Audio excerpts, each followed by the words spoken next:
नमस्कार। हम जो है अभी आपको इस चैनल के माध्यम से मैथ के बारे में कुछ बताने वाले हैं।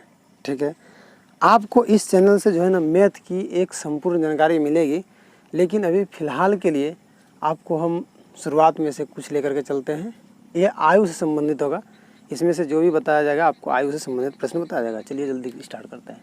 देखिए क्या है कि यहाँ पे आपको कोई भी कहीं भी आप मैथ पढ़ते हैं, आप मैथ के बारे में जानना चाहते हैं, सबसे पहले आपको क्या जानना पड़ेगा, पूर्ण संख्या जानना पड़ेगा। तो पूर्ण संख्या आप जानते हैं क्या होता है, जो जीरो से कोई स्टार्ट होता है उसको क्या कहते हैं, पूर्ण संख्या। प्राकृतिक संख्या किसको कहते हैं, जो 1 2 3 4 होता है उसको क्या कहते हैं, गिनती की संख्या। यहाँ क्या लिख सकते हैं, गिनती भी लिख सकते हैं। गिनती की संख्या क्या कहते हैं, प्राकृतिक संख्या। सम संख्या 2 4 6 ये सभी जो है सम संख्या होते हैं। विषम संख्या 1 3 5 ये सब विषम संख्या है। यहाँ जितना भी है ना आपको ये उदाहरण दिया हुआ है। ठीक है, अब देखिए ये जितना भी आपको उदाहरण दिया हुआ है सब का उदाहरण यहाँ आपको मिल जाएगा। अब देखिए भाज्य संख्या क्या है, 2 4 9 2 4 9 ये सभी क्या है, भाज्य संख्या है। और अभाज्य संख्या 2 3 5 होता है। और होता तो सब कुछ बहुत कुछ है, लेकिन हम बता सकते हैं इतना, जितना उदाहरण आपको दे चुके हैं उतना में से ये होगा आपका। ठीक है, अब क्या होगा, सह अभाज्य संख्या। सह अभाज्य संख्या क्या होता है, अगर आप इन दोनों का एलसीएम निकालेंगे ना, एचसीएफ, तो एचसीएफ आपका 1 हो जाएगा। ठीक है, अगर आप ये दोनों का एचसीएफ निकालेंगे तो एचसीएफ 1 हो जाएगा। सम अभाज्य संख्या देखिए क्या है, पूरे ब्रह्मांड में मतलब पूरे देश में, दुनिया में जहाँ भी आप देखिएगा आपको मात्र 1 ही 2 मिलेगा। अब सोचिए कैसे, काहे कि 2 ही एक ऐसा संख्या जो कि सम भी है और ये क्या है, अभाज्य संख्या भी है। तो सम अभाज्य संख्या मात्र 1 2 ही संख्या है। ठीक है, अब देखिए क्या है, हम आपको पूर्ण संख्या, प्राकृतिक संख्या, सम संख्या, विषम संख्या, भाज्य संख्या, अभाज्य संख्या, सहअभाज्य संख्या, समअभाज्य संख्या, इतना के बारे में बताएं।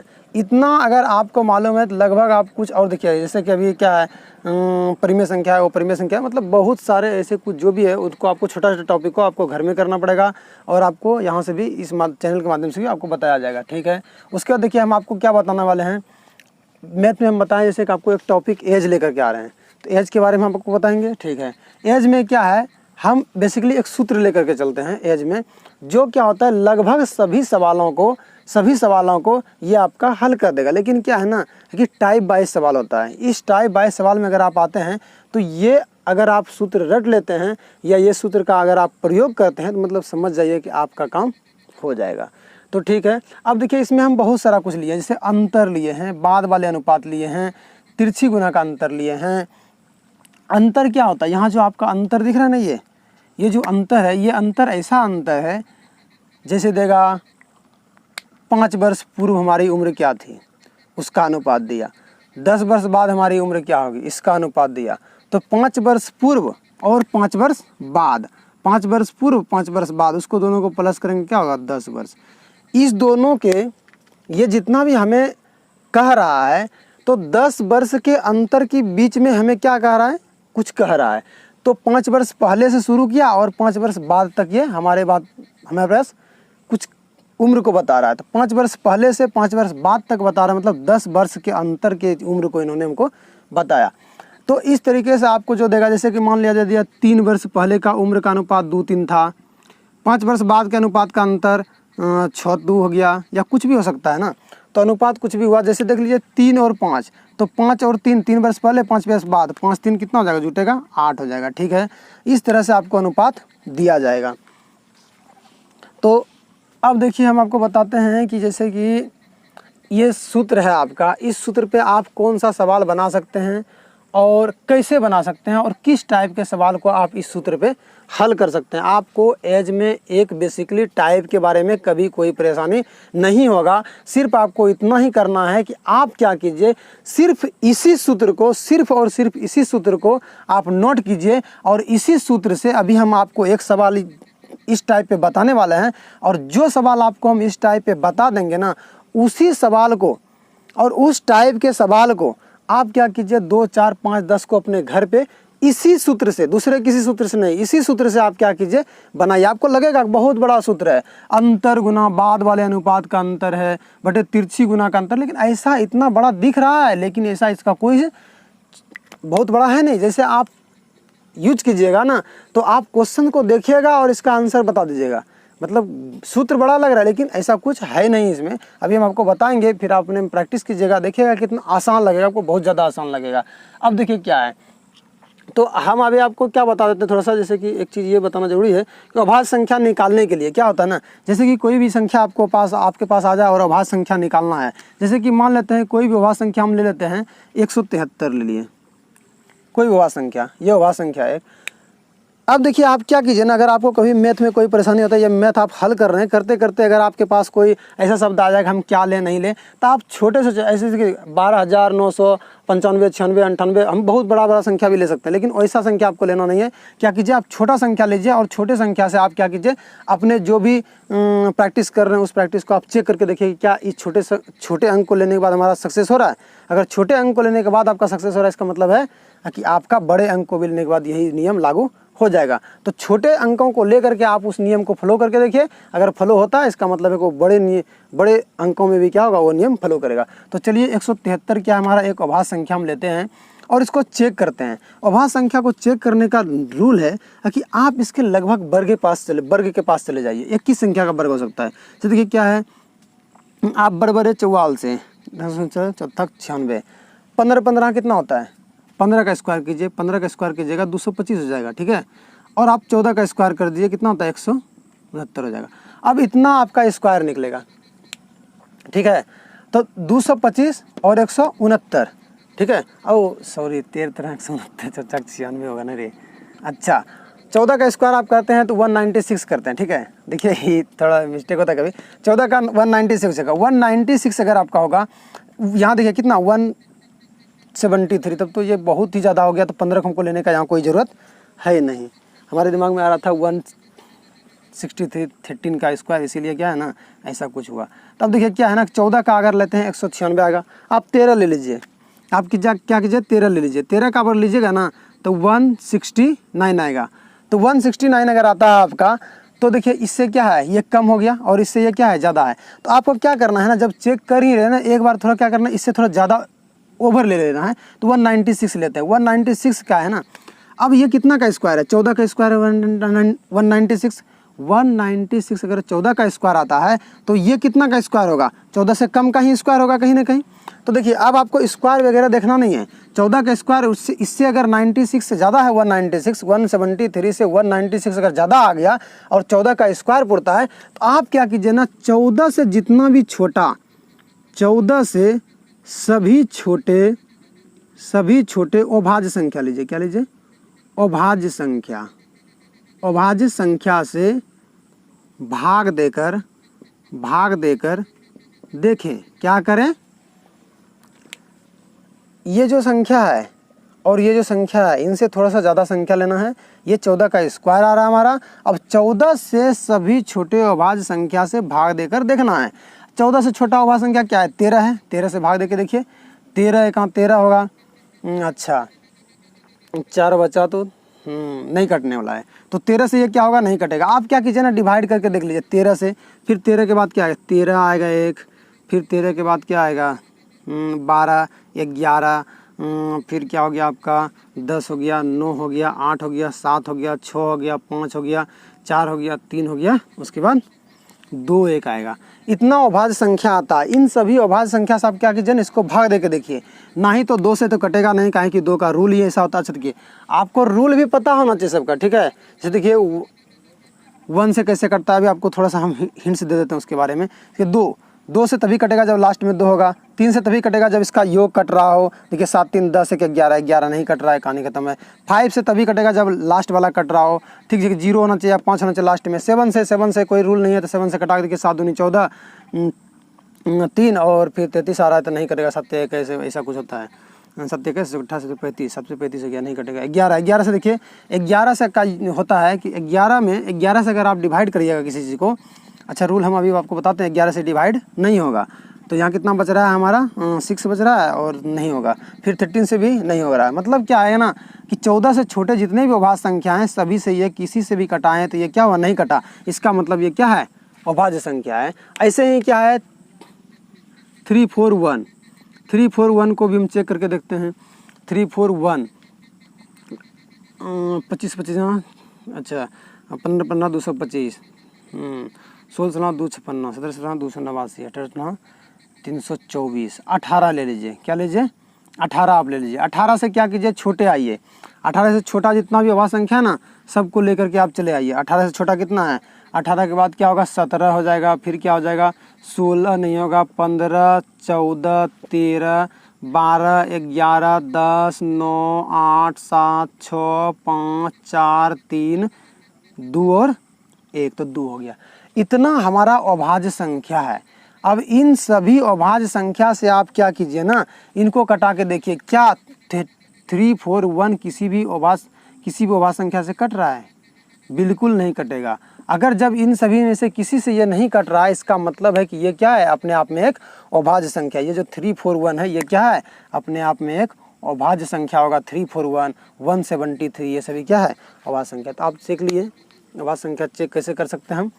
चेक इसी तरह कर सकते हैं, जो भी संख्या दिया रहेगा उसके लगभग वर्ग में जाएंगे कि कितना का ये स्क्वायर हो सकता है लगभग, और उनसे क्या करेंगे, थोड़ा सा एक्स्ट्रा जाएंगे। जैसे 173 है तो 196 तक हमको पहुंचना है, 169 में नहीं रहना है। तो इस तरह से थोड़ा ओवर जाएंगे, और उससे जितना भी, जैसे 14 का स्क्वायर था, 14 से सभी छोटे संख्याओं को ले लिए, अभाज्य संख्याओं को, उससे डिवाइड करके देखें नहीं कटा। 18 में आए, 18 का क्या होता है, 324 होगा। तो इतना लगभग हम ले लिए। अभी देखिए हम छोटा ही लिए हैं, लेकिन थोड़ा बड़ा भी ले सकते हैं आप। 324 लिए। अब इससे क्या करेंगे, जितना भी छोटा अभाज्य संख्या है ना, सबसे क्या करेंगे, जैसे देखिए 19 आएगा तो इससे बड़ा हो जाएगा, 361 आ जाएगा। और 19 का भी अगर आप लेते हैं तो 361 आएगा आपका। अब 361 अगर आ गया, देखिए इससे बड़ा तो हो गया, लेकिन 19 के बाद क्या कोई अभाज्य संख्या है, सीधा 17 अभाज्य संख्या था। ऐसा हम सोच सकते हैं थोड़ा सा। तो इन सभी अभाज्य संख्या को कटा के देखिए नहीं कटता है। अगर नहीं कटता है, इसका मतलब ये सभी संख्या अभाज्य संख्या। तो आप अभाज्य संख्या ऐसे ज्ञात कर सकते हैं। अब देखिए अभाज्य संख्या के बाद क्या आएगा, अब आपको हम बताते हैं थोड़ा सा विभाज्यता का नियम, ठीक है। जैसे देखिए आप कभी विभाज्यता के नियम को पढ़े तो जरूर होंगे, लेकिन 11 का और आपको 11 के बारे में हम बताते हैं। 11 का विभाज्यता का नियम क्या है? 11 का विभाज्यता का नियम होता है, जैसे 11 है कोई संख्या, तो 11 से ये कटेगा कैसे, 11 से कोई संख्या कैसे कटेगा? 11 से कोई संख्या, जैसे यहाँ क्या है ना, विभाज्यता का नियम नहीं लिखे ना। अच्छा, विभाज्यता का नियम क्या होता है? विभाज्यता का नियम है 11 से कोई संख्या तभी कटेगा, जैसे इसका हम रूल लिखते हैं, किसी भी संख्या के सम स्थानों का योग और विषम स्थानों के योग का अंतर 0 हो या नहीं तो 11 का गुणज हो। 11 का गुणज हो, क्या हो?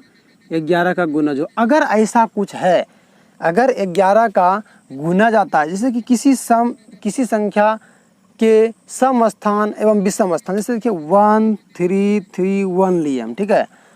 अब इसमें सम स्थान क्या है? 1 नंबर, 2 नंबर, 3 नंबर, 4 नंबर। सम स्थान में क्या क्या आ रहा है? 3 और 1 आ रहा है। 2 के जगह पे और 4 के जगह पे क्या आ रहा है? 3 + 1 बराबर कितना हो गया? 4 हो गया, ठीक है। और हमारा स्थान, ये क्या है? स्थान है आपका, ये क्या है? अंक है आपका, ठीक है। अब देखिए विषम स्थान पे क्या आता है? एक नंबर पे, और क्या होगा आपका? 1 नंबर पे हो गया, और आपका 3 नंबर पे हो गया, ठीक है। 1 नंबर पे क्या आता है? 1 आता है, और 3 नंबर पे क्या आता है? 3 आता है। 3 कितना हो गया? 4। दोनों का अगर आप माइनस करते हैं ना, किसी भी संख्या के सम स्थान का योग और विषम स्थान के योग का अंतर, दोनों का योग, सम स्थान का योग और फिर क्या है? विषम स्थान का योग। क्या है? विषम स्थान का योग। अगर सम स्थान का योग और विषम स्थान के योग का अंतर, योग, इसका क्या करना है आपको? अंतर निकाल लेना है। इसका अंतर अगर 0 आता है या 11 का गुणज हो, 11 का गुणज का मतलब हुआ यहाँ पे अगर 11 आता माइनस, या अंतर करने के बाद 11 आता, या नहीं तो 11 दूनी 22, 11 या 33 से, मतलब 11 का कोई भी गुणज अगर आ जाता तो वो क्या होता है? 11 से विभक्त होता। तो यही रूल है, आप देख सकते हैं ऐसे टेस्ट करके। अब देखिए क्या है, अब आपके पास क्या है कि हम आपको बताने क्या आए थे बेसिकली, कि हम सोच रहे थे कि आपको एक अंतर नियम पे एक एज का सवाल बताते हैं, और इस टाइप का कोई भी सवाल अगर आप एज के इस सूत्र पे बनाते हैं तो पक्का है कि आप देख करके ही क्वेश्चनों को तुरंत हल कर देंगे, ताकि आपका टाइम बच सके। और आपको सिर्फ यही करना है कि इस सूत्र पे थोड़ा सा प्रैक्टिस कर लेना है। क्या करना है? थोड़ा सा प्रैक्टिस करना है। आप कोई भी इतना भी कॉम्पिटिटिव का क्लास का आपके पास बुक होगा, एसएससी का कोई भी उठा लीजिए, या नहीं तो आप रेलवे का ही कोई उठाइए, या सिंपल नहीं तो आपके घर में सगीर अहमद, आर एस अग्रवाल, ये सब वगैरह वगैरह कोई ना कोई बुक होगा। इन सभी बुक को लेकर के आप क्या कीजिए कि उससे आप इस टाइप के क्वेश्चन को लीजिए और थोड़ा सा प्रैक्टिस कर लीजिए। और प्रैक्टिस करने के बाद आप देखेंगे बिल्कुल बिल्कुल आप क्वेश्चन को देख करके ही इस सूत्र से आप उसका आंसर निकाल देंगे। सूत्र भले ही बेसिकली बड़ा लग रहा हो, लेकिन ऐसा कुछ है नहीं, बहुत ही छोटा सा सूत्र है। अब देखते हैं एक सवाल इसमें से हम लिखे हैं कि एक व्यक्ति तथा उसके पुत्र के वर्तमान आयु का अनुपात 7:2 है। कितना है? 7:2 है। 10 वर्ष बाद यह अनुपात 9:4 होगा। क्या होगा? 10 वर्ष बाद इसका अनुपात क्या होगा? 9:4 होगा। अच्छा देखिए क्या है ना, इसमें एक चीज़ और आता है, इसके आपको यहाँ पे हम लिख करके रखे थे। क्या है ना कि अंतर बराबर क्या होता है, हाँ वो हम आपको बताएं भी शायद कि अंतर बराबर क्या होता है ना। अंतर बराबर होता है जैसे कि आपको दिया रहे कि पहले वर्ष का पहले और प्लस में क्या देगा? बाद। पहले और बाद दे दे। क्या करे? बाद मान लिया जाए आपको पूर्व दे दे, पूर्व मतलब पहले, पूर्व दे दे, और प्लस क्या दे दे? पश्चात दे दे। क्या दे दे? पश्चात। इतना वर्ष पूर्व इतना था, इतना दिन पश्चात इतना हुआ। तो पहले 10 वर्ष पहले, 10 वर्ष बाद, 10 वर्ष पूर्व, 10 वर्ष पश्चात, यानी ये क्या होगा? आपस में ऐड हो जाएगा। और इसी को हम बेसिकली अंतर माने हैं। ये जो आप अंतर देख रहे हैं यहाँ पे जो आपका अंतर दिया हुआ है, ये अंतर वही अंतर है जो आपको लेना है। 10 वर्ष पहले, 10 वर्ष बाद, 10 वर्ष पूर्व, 10 वर्ष पश्चात, यही सब अंतर को आपको लेना है, जो भी आपके पास दे दे। ठीक है। उसके बाद क्या होता है? बाद वाले अनुपात का अंतर। बाद वाले अनुपात का अंतर मतलब हुआ कि जैसे देखिए इसी सवाल के अनुसार हम इसको क्या करते हैं। अच्छा, पहले और बाद, पहले अगर दिया रहेगा ना तो पहले में आपको क्या आएगा? था। अच्छा देखिए पहले में क्या होगा? अगर पहले दिया रहे या पूर्व दिया रहे, उसमें आपको क्वेश्चन के वाक्य के अंत में देखेंगे तो था आएगा, थे आएगा, थी आएगा, यही सब आएगा। ठीक है। उसके बाद अगर आप देखेंगे बाद में, यानी कि बाद और पश्चात वाले में क्या आएगा आपका? इसमें गा गे गी रहेगा। ठीक है, गा गे गी रहेगा। और वर्तमान की अगर बात कर लेते हैं ना, अगर हम वर्तमान की बात कर लें तो वर्तमान में आपका क्या रहेगा? है रहेगा। क्या रहेगा? है वगैरह। ये सभी वाक्य के अंत में भी आप दे करके पता कर सकते हैं कि क्या है। बेसिकली हम लोग को भी, या हम लोग भी जब बचपन में बताया जाता है या ऐसा कुछ, तो वाक्य के अंत में दे करके ऐसे भी समझ सकते हैं हम। तो इतना हम लोग क्या है ना, कभी बेसिकली कमज़ोर नहीं और इतना नीचे से स्तर से हम नहीं पढ़ रहे हैं कि था, थे, थी, गा गेगी, है वगैरह देखना पड़ेगा। लेकिन फिर भी इनसे आप पता कर सकते हैं। अगर नहीं तो आप देख सकते हैं कि ऐसा रहता ही है। अब देखिए क्या है ना, ये जो अंतर है, अंतर तो आपको बता दिया कि पहले जितना दिन पहले बोलेगा, जैसे हमारा उम्र अभी वर्तमान में 20 साल पहले क्या था, अभी 10 साल बाद क्या होगा। तो ये जो 20 साल पहले और 10 साल बाद आया, यानी 20 साल पहले की हमसे बात किया इन्होंने और 10 साल बाद का बात किया, ये दोनों जुड़ जाएगा। 20 साल पहले 10 साल बाद, यानी 30 साल के बीच के अंतर का इन्होंने हमको कुछ निकालने के लिए कह रहा है। तो ऐसा आप कर सकते हैं। देखिए क्या करना आपको, अंतर तो ये समझ में आ गया आपको कि अभी से जैसे कि 5 साल पहले की बात कहा, 3 साल बाद की बात कर रहा है। 5 साल पहले और 3 साल बाद, और 5 साल पहले 3 साल बाद, 5 साल पहले से और 3 साल बाद में, 5 3 8 वर्ष के बीच के बातों को इन्होंने हमको कहा है। ठीक है। अब देखिए क्या है इसमें कि एक व्यक्ति तथा, अब प्रश्न पे देखते हैं और प्रश्न के अनुसार आपको हम बताएंगे। अब देखिए बाद वाले अनुपात का अंतर, बाद वाले अनुपात देखिए पहले एक अनुपात दिया रहेगा, एक व्यक्ति तथा उसके पुत्र के वर्तमान आयु का अनुपात कितना है? 7:2 है। ये पहला अनुपात हुआ। और क्या बोल रहा है? 10 वर्ष बाद यह अनुपात 9:4 होगा। अब देखिए 10 वर्ष बाद क्या हो गया? इसका अनुपात क्या हो गया? 9:4 हो गया। तो बाद वाला अनुपात, एक तो पहले वाला अनुपात आपको दिया, फिर बाद वाला अनुपात, तो वही बोल रहा है बाद वाले अनुपात का अंतर आपको क्या करना है? देखना है। तो बाद वाले अनुपात का अंतर आप देखिए। फिर क्या बोला? जितना अंतर होगा ना, 9:4 है ना, 9:4 में से 9 में 4 घटा दीजिए, 9 में 4 घटा दीजिए, कितना आएगा? 9 - 4 5 होगा, 5 ही होता है, 5 4 9। तो क्या हुआ 5 वर्ष आया। बाद वाले अनुपात का अंतर कितना आएगा 5। यहाँ पे अंतर हुआ हमारा, जैसे देखिए क्या रख, एक व्यक्ति तथा उसके पुत्र के वर्तमान आयु का अनुपात 7:2 है। 10 वर्ष बाद, वर्तमान की बात कहा कि इतना अनुपात, और 10 वर्ष बाद मतलब अभी का बात कर रहा था वर्तमान का, और कह रहा है कि 10 वर्ष बाद अगर आप चले जाते हैं ना तो ये अनुपात 9:4 होगा। कितना होगा 9:4। तो देखिए इन्होंने कितना वर्ष के अंतर का बात किया। एक तो पहले अभी वर्तमान का बात कर रहा है, ठीक है। उसके बाद कहा अगर आप 10 वर्ष बाद ये चीज़ सोचते हैं, 10 वर्ष बाद, तो वर्तमान प्लस 10 कितना हुआ, 10 वर्ष का अंतर हुआ कि नहीं हुआ, 10 वर्ष का अंतर हुआ कि नहीं हुआ, हुआ कि नहीं हुआ, 10 वर्ष का अंतर हुआ, ठीक है। अब देखिए आप जो ये करते हैं ना तो अंतर आपका निकल जाएगा। फिर बाद वाले अनुपात का अंतर, बाद वाले अनुपात का अंतर अभी हम निकाल के दिखाएं आपको। देखिए एक अनुपात दिखेगा, फिर दूसरा अनुपात रहेगा, तो बाद वाले अनुपात का अंतर 5 हो गया। तिरछी गुना का अंतर, तिरछी गुना क्या, पहला अनुपात और दूसरे अनुपात के बीच के गुना का, तिरछी गुना का अंतर। पहला अनुपात कितना आपका 7:2 है। पहले वर्तमान, पहला यानी कि क्या है, ये वर्तमान है, वर्तमान अनुपात क्या है, वर्तमान अनुपात कितना है 7:2। अब देखिए 10 वर्ष बाद का अनुपात, 10 वर्ष बाद का अनुपात क्या है, 10 वर्ष बाद का अनुपात कितना है 9, यहाँ देखिए आप 9:4 है। कितना है 10, एक व्यक्ति के उसके पुत्र की वर्तमान आयु 7:2, पहला वर्तमान अनुपात 7:2। 10 वर्ष बाद यह अनुपात 9:4, 10 वर्ष बाद क्या होगा अनुपात 9:4। अब आप क्या कीजिए ना, इसका तिरछी गुना कर दीजिए। क्या कर दीजिए, तिरछी गुना, तिरछी गुना जानते हैं ना, कोना कोनी इसको कहते हैं, शॉर्टकट निकलना। तो क्या हुआ 7 चौका, 7 चौका याद ऐसे करते हैं, 9 दूनी 18 और 9 दूनी 18, 7 चौका 28। कहीं भी किसी को आप लिख सकते हैं, उसमें से कोई दिक्कत नहीं है, कहीं भी किसी को लिख दीजिए। और क्या इसमें आप इसको इसमें घटाइएगा माइनस आएगा, इसको इसमें घटाइएगा प्लस आएगा, कुछ भी माइनस प्लस आए उससे कोई मतलब नहीं है। उम्र किसी का माइनस में हो सकता है क्या, कभी नहीं हो सकता है।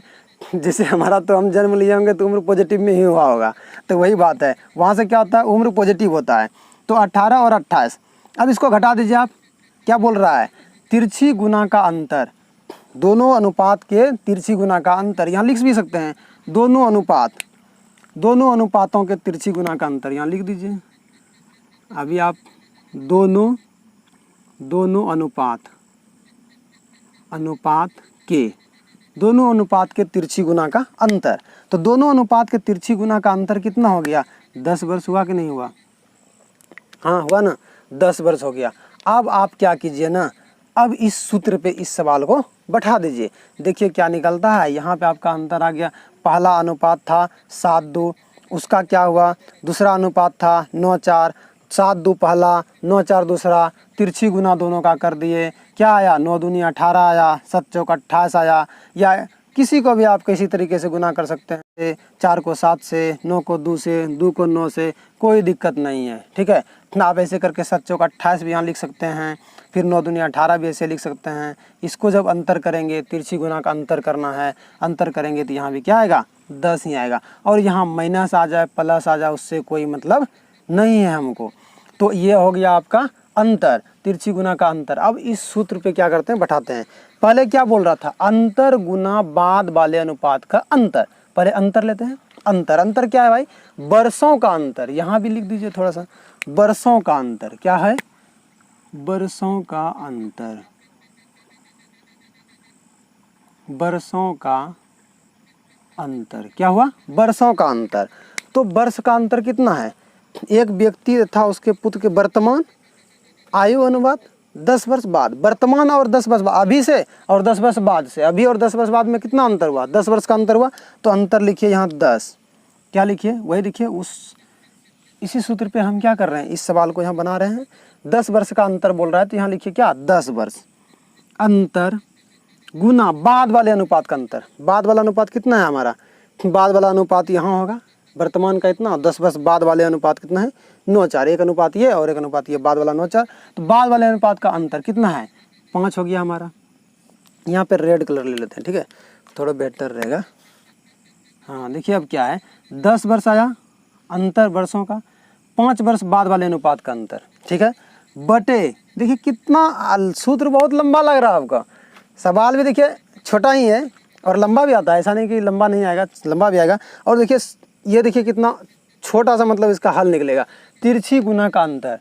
अब दोनों अनुपात के तिरछी गुना का अंतर क्या हमको ये करके करना पड़ेगा? हम तो ऐसे भी कर सकते थे, 7 2 है 9 4 है, अच्छा 9 दूनी 18 हुआ और 7 चौका 28 हुआ, 18 28 घटेगा बटेगा तो क्या बचेगा? 10 बचेगा, माइनस बचेगा प्लस बचेगा तो मतलब है ही नहीं, तो 10 बचा। तो अंतर कर दीजिए यहाँ पे क्या 10 कर दीजिए, क्या आ गया आपका अंतर? 10 आ गया। अब इसको क्या करना, आपको हल करना है। क्या करिए 10 10 को कटा दीजिए, 10 10 को कटा दीजिएगा, क्या आ जाएगा 5/1, यानी आपका क्या आ गया 5 आ गया। और ये चीज़ याद रखना है हमेशा जो है ना, हमेशा आपको हमेशा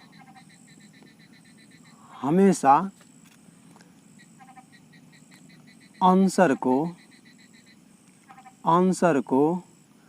पहले वाले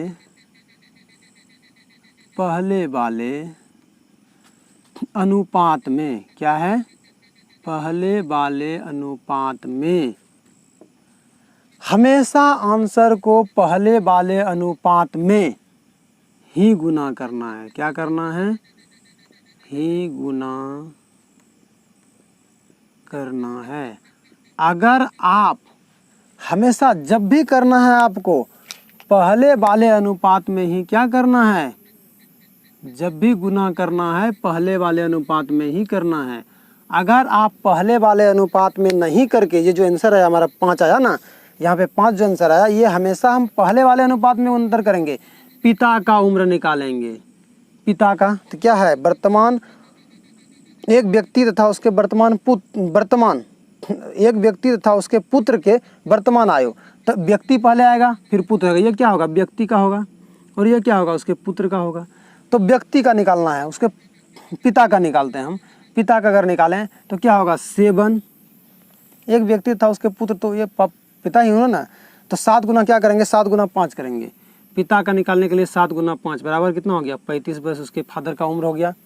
अब देखिए पुत्र का निकालते हैं, 2 है हमारा, क्या आया कट के आंसर यहाँ पे 5 आया। अब इस 5 को क्या करेंगे पुत्र वाले में गुना कर देंगे, 2 गुना क्या करेंगे 5 बराबर कितना हो गया 10, 10 वर्ष उसके 10 ईयर, 10 साल उसका क्या है पुत्र का उम्र है। पुत्र का उम्र 10 वर्ष और पिता का उम्र क्या हो गया उसका 35 वर्ष। अब आप देखिए कि कितना आपको लग रहा था कि बहुत ही अजीब है, लेकिन देखिए इसको बनाने में कितना यहाँ सॉल्यूशन करना पड़ा, बहुत कम। अगर आप इस क्वेश्चन को पढ़ेंगे और इस सूत्र को सही से समझ जाएंगे तो हमको लगता है कि आप कभी भी इसको आसान तरीके से एकदम सिंपल तरीका से बना सकते हैं। हम एक बार आपको सूत्र और यहाँ पे लिख देते हैं। इस सूत्र को बिल्कुल है कि याद ही कर लीजिएगा, दूसरा कुछ करना ही नहीं है। यहाँ पे थोड़ा सा को नाम यहाँ लिखते हैं, अंतर है गुना बाद वाले अनुपात का अंतर, क्या है अंतर गुना बाद वाले अनुपात का अंतर बटे तिरछी गुना का अंतर, क्या है तिरछी गुना का अंतर। अब इसको हम आपको अंतर भी समझा दिए क्या होता है, बाद वाले अनुपात को भी बता दिए हैं क्या होता है अंतर, और तिरछी गुना का अंतर भी आपको हम बता दिए हैं क्या होता है। इस प्रकार आप इस सूत्र का प्रयोग करके ऐसे सवाल को एकदम चुटकियों में, मतलब आप देख करके ही क्या कर सकते हैं बना सकते हैं, कोई परेशानी नहीं होगी। बाकी देखिए आपको हम पूर्ण संख्या, प्राकृतिक संख्या, सम संख्या, विषम संख्या, भाज्य संख्या, अभाज्य संख्या, सहअभाज्य संख्या, समअभाज्य संख्या, इन सभी चीज़ों के बारे में हमको आपको बता दिए हैं। आपको हम 11 का विभाज्यता नियम भी बताएं, अभाज्य संख्या कैसे चेक कर सकते हैं इसको भी हम बताएं। नहीं तो आप जा करके 173 को और क्या है 341 हम शायद लिए थे, 341 और एक संख्या हम आपको दे देते हैं, देखिए 173, 341 और 437 एक ले लीजिए। इन सभी चीज़ों को आप क्या कर दीजिए चेक कर लीजिए, ठीक है, कि क्या इसका अभाज्यता नियम हम बता सकते हैं, ये अभाज्य संख्या एक भाज्य संख्या है। बाकी आज के लिए तो बस इतना ही हुआ। और क्या हम आपको मतलब टाइम बाय टाइम, अच्छा देखिए एक चीज़ और, हम डीएस सूत्र है, एक डीएस होता है, ठीक है, डीएस के बारे में हम आपको क्या करेंगे बाद में बता देंगे, अभी तो जगह भी नहीं है और हम आपको बताने में भी बहुत लंबा वीडियो हो जाएगा, इसलिए आप इतना ही वीडियो को देखिए और फिर हम बाद में आपको डीएस के लिए एक अलग से क्लास बना करके आपको अच्छे से हम क्या करेंगे, डीएस के बारे में बता देंगे। बाकी आप इतना को अच्छी तरह से समझिए और फिर हम अगले क्लास में आपको डीएस के साथ साथ एज का कुछ अच्छे प्रश्न को लेकर के आएंगे और आपको हम बताएंगे। और तब तक के लिए बाय।